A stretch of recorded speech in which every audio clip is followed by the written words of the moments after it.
17 Americans and a British citizen from the hantavirus-stricken cruise ship are on U.S. soil. Most are being monitored in a biocontainment unit in Nebraska.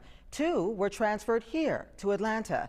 CBS's Skylar Henry has been closely monitoring the scene from Emory University Hospital, where those patients are being treated. Skylar, good evening to you, and what's the latest that you're hearing?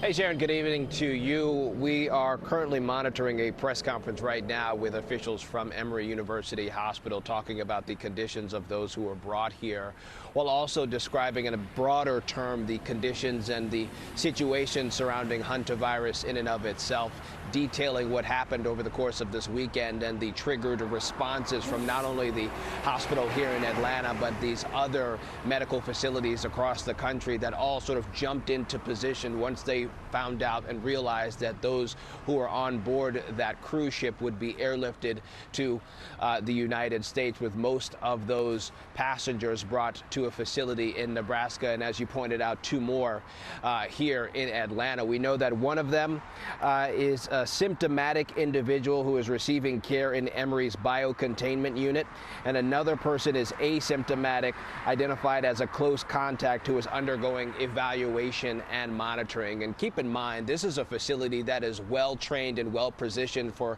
things like this.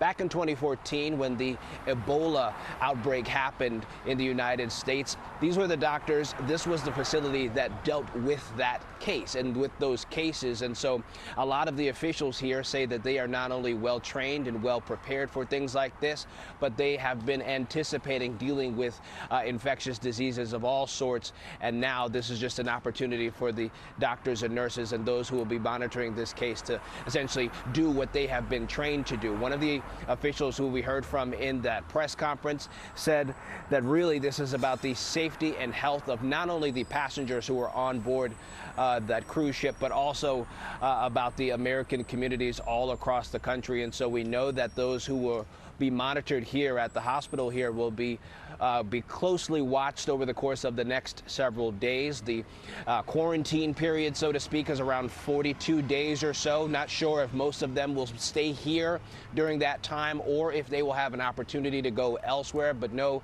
that many of the officials here say that they have it under control. They are definitely in good hands there. Skylar Henry live for us at Emory University Hospital. Appreciate it. Thank you. Meanwhile, health officials are sharing more about the hantavirus, which is usually spread through contact with infected rodent droppings, urine, or saliva. Symptoms can start out flu-like, but in severe cases, the virus can lead to serious breathing and lung problems. According to the CDC, the Andes strain is the only known type of hantavirus that can spread from person to person, but only through prolonged contact.